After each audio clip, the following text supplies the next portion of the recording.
I think right now, growing soybeans in Iowa is a good thing, and we're in a good position.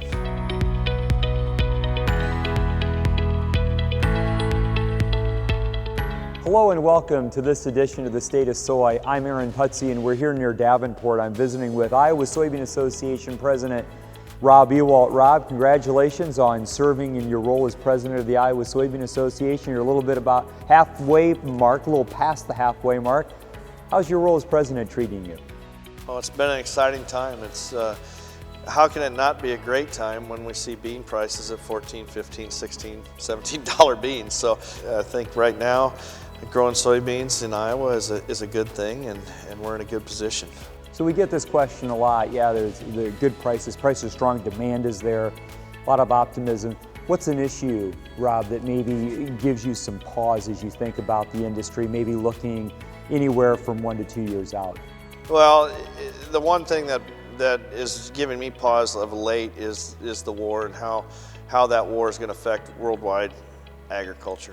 Specifically, when we're talking soybeans, we're talking about the oil and the vegetable oil market worldwide. We have a pretty good thing happening here domestically with renewable diesel, with biodiesel, with sustainable aviation fuel. But as that vegetable oil prices creep up higher and higher because we don't have the sunflower oil to offset over in Europe, it gives me concern on will that have an effect on our domestic markets in the long run. And I don't know what the answer is, but it is a concern. I know you just returned from some time in Brazil, quite a learning experience, but so far, what's really stood out to you in your role as president? The opportunity to meet with some very impressive people, whether it be, internationally or even at the state level or in DC. Being able to talk about soybeans and promote soybeans and talk policy. And I've heard lots of past presidents say the same thing, that they never thought that they'd ever do that growing up on a farm in Iowa. So speaking of that time in Brazil, what did you bring back to you from that trip that we took there in early February? The Brazilian farmer is a very good farmer.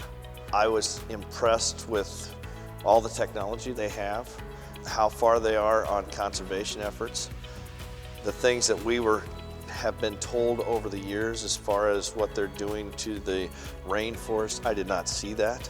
They're not clearing. The ground that they're farming is ground that they've cleared back 30, 40 years ago.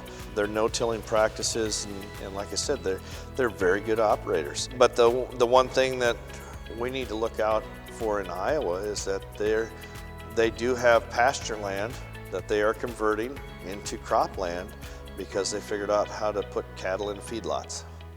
And so that's where this land's coming from. And they have quite a bit of land that they can still grow soybeans on. So all in all, we're all the same, whether we're in Brazil or in Iowa. It was just a neat experience.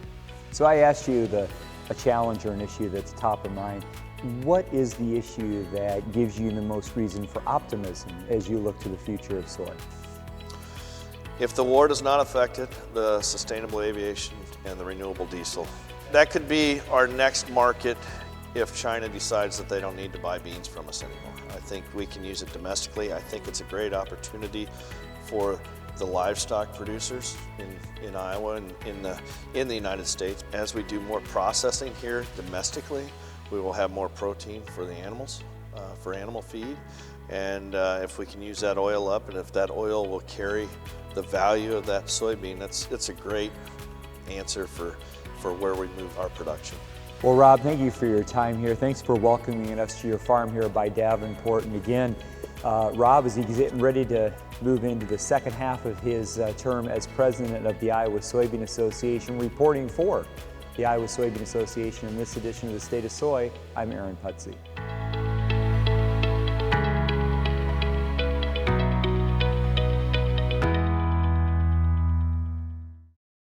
Everything starts with the land. We really respect farmers.